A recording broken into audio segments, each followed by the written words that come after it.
everybody, this is Helena from BG News. We're at Essen Spiel 2014 and we are at the booth of Aris Games here with Roberto. Hello. Hello, nice to see you. You too. Who is going to show us their new game which is debuting here at Essen Spiel, Dino Race.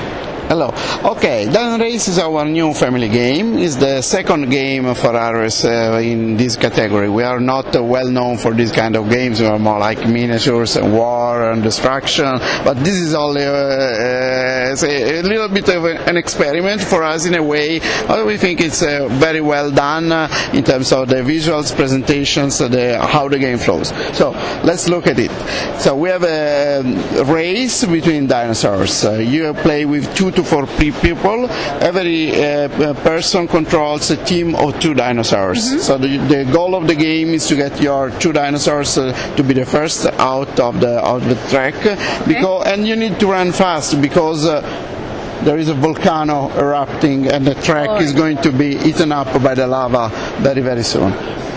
The game is card driven, so each player starts with a hand of 5 cards.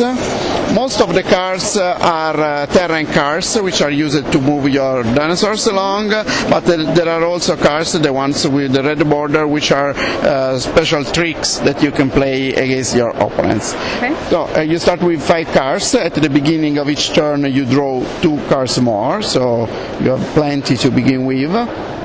And you can play as many cards as you want. So the game is very fast flowing. You can make each of your dinosaurs move even twice or thrice if you have the good cards in your hand. So there is a little bit of a hand management to try to keep the cards flowing. The main basic concept for moving is very simple. You look at the type of terrain on your card and you can move 1 step ahead with your dinosaur if it matches. So for example, I can play this card and make my red dinosaur move here, and then I would mostly be stuck, but there is a rule where I can exchange 2 cards and draw another one, so I can try to improve my hand. And there is also another rule which allow you to use 3 cards of the same type as a wild card.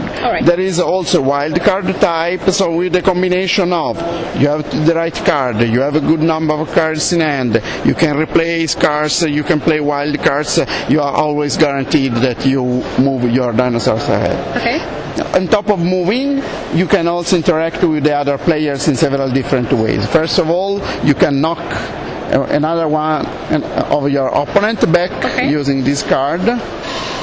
You can also steal a card from an opponent, so that may also be used to improve your hand.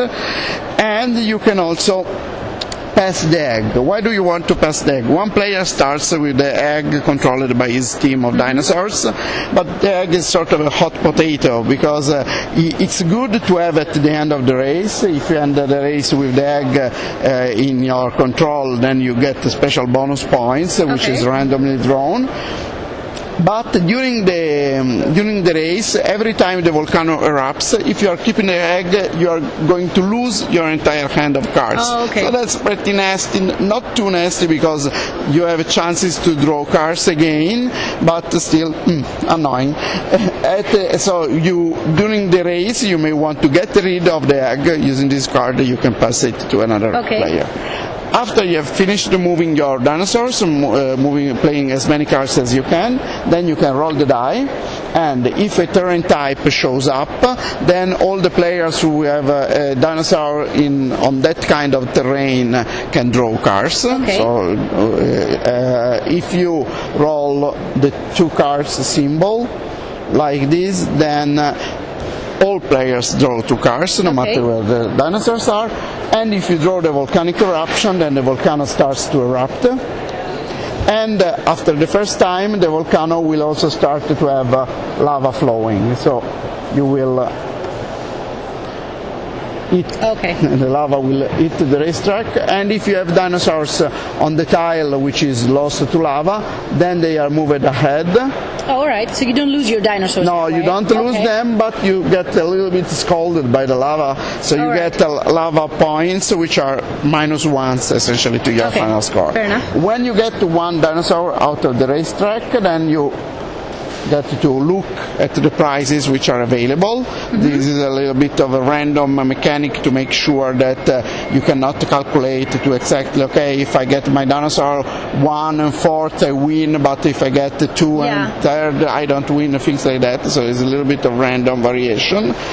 And so the score essentially is the points that you get for getting your dinosaurs out, the egg, and minus the lava. The lava point. You must be a little bit careful about not getting your dinosaurs out too quick. You must be sure that you try to get them both more or less at the same time, because you draw normally 2 cards every turn, but only as long as you have both dinosaurs on the racetrack. All right. When the first dinosaurs get out, then you only draw 1. So you must be careful and try to balance the race. So there is a little bit of strategic elements, but not too much, so you can play it very simple, very casual. We've been testing this with kids like 5 years old, and they enjoy the game. But also when you want to play a little bit better, can be satisfying as a filler for gamers as well. I think that everybody's going to fall in love with those perfect figurines over here. Yes, that's a big draw for sure. Yeah, the dinosaurs are super cute. Yeah, thank you. So thank you very much for showing us Dino Race. Has been a pleasure. Thank you very much. Have fun during the fair. Thanks, BG News.